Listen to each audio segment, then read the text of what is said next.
কাল্লায় বিজেপির জনসভা ঘিরে তুঙ্গে প্রস্তুতি, হেলিপ্যাড ও মঞ্চ তৈরির কাজ জোর কদমে। পূর্ব বর্ধমানের কাল্লা বিধানসভা এলাকায় ভারতীয় জনতা পার্টির প্রার্থী সিদ্ধার্থ মজুমদারের সমর্থনে এক বিশাল জনসভার আয়োজন করা হয়েছে।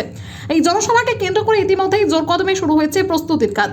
বৈদ্যপুর রত্তলার মাঠে তৈরি করা হয়েছে অস্থায়ী হেলিপ্যাড, পাশাপাশি সভার জন্য নির্মাণ করা হচ্ছে সুবিশাল মঞ্চ। আয়োজকদের পক্ষ থেকে জানানো হয়েছে নির্ধারিত সময়ের মধ্যে সমস্ত প্রস্তুতি সম্পন্ন করতে দিন রাত এক করে কাজ চলছে। শ্রমিকরা নিরলসভাবে কাজ করে চলেছেন যাতে আগামীকাল সকালেই চূড়ান্ত প্রস্তুতি শেষ করা যায়।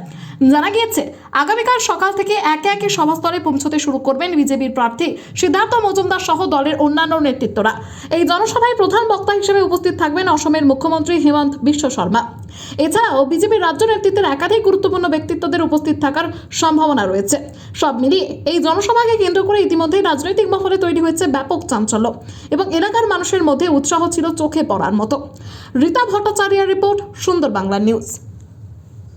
এখানে কি হতে চলেছে এবং কে আসছে? আগামীকাল ভারতীয় জনতা পার্টির কালনা বিধানসভার নেতৃত্বে আমাদের কালনা বিধানসভার যিনি প্রার্থী আছেন সিদ্ধার্থ মজুমদার মহোদয়ের সমর্থনে এক ঐতিহাসিক জনসভা বৈদ্যপুর রথতলার মাঠে সংগঠিত হতে চলেছে।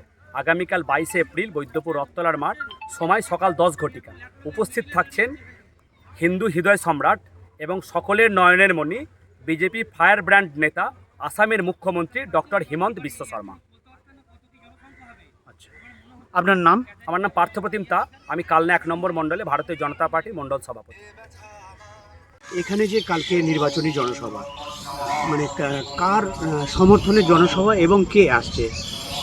কানলা বিধানসভা ভারতীয় জনতা পার্টির মনোনীত প্রার্থী সিদ্ধার্থ মজুমদারের সমর্থনে আসামের মুখ্যমন্ত্রী হিমন্ত বিশ্ব শর্মা আসছেন জনসভার মূল বক্তা হিসেবে, এবং রাজ্য নেতৃত্ব থাকবে আরও 3-4 জন। কটা থেকে শুরু হবে এই জনসভা? 11টা থেকে। 11টা থেকে। তার জন্য এখন কি প্রস্তুতি চলছে? এখন এই প্যান্ডেল এবং হেলিপ্যাড সব রকমই কাজকর্ম চলছে। আজকে রাতের মধ্যে সব কমপ্লিট হয়ে যাবে।